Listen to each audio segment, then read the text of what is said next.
जनिए आज की ताजा खबरें अंजना के साथ। नमस्कार, मैं अंजना ओम कश्यप। आज की ये रिपोर्ट सिर्फ खबरों की बुलेटिन नहीं है। ये उन सवालों की चार्जशीट है जिनका जवाब कोई देना नहीं चाहता।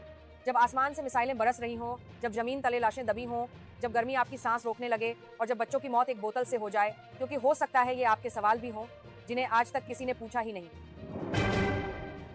जंग का विस्फोट, ईरान वर्सेस इजराइल। 13 जून की रात आसमान चीरते 200 इजरायली फाइटर जेट और सुबह होते होते ईरान के नतांज, फोर्दो और इस्फहान जल उठे। नाम था इस मिशन का ऑपरेशन राइजिंग लायन। 330 से ज्यादा बम गिराए गए, 150 से अधिक सैन्य ठिकाने तबाह। ईरान का दावा 100 से ज्यादा मौतें और कई परमाणु वैज्ञानिक भी मारे गए, लेकिन ईरान भी खामोश नहीं बैठा। तेहरान से चली मिसाइलों ने यरूशलेम और तेल अवीव को दहला दिया। हालांकि इजरायली डिफेंस सिस्टम ने ज्यादातर मिसाइलों को रोक दिया।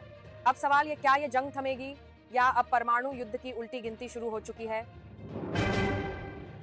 भारत का रिएक्शन, अपने फन से लोग और डिप्लोमेसी। इस जंग की आंच भारत तक पहुंच चुकी है।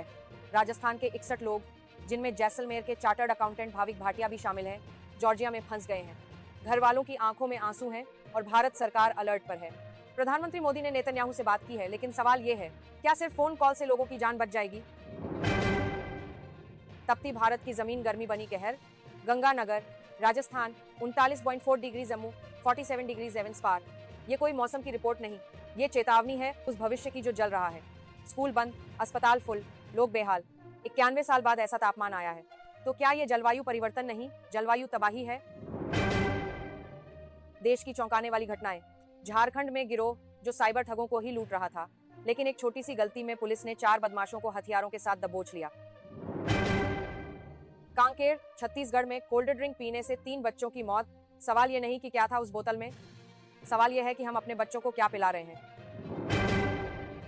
बुलंदशहर, अप में महिला दरोगा से बदसलूकी और उसका वीडियो वायरल। क्या अब सोशल मीडिया पर ही इंसाफ मिलेगा? 242 यात्रियों से भरे एयर इंडिया एक्सप्रेस विमान के क्रैश की जांच अब डीएनए स्तर तक पहुंच गई है। 274 मौतें, सिर्फ एक जिंदा बचा। पर सवाल यह है, कब तक हमारी उड़ानें हादसा बनती रहेंगी?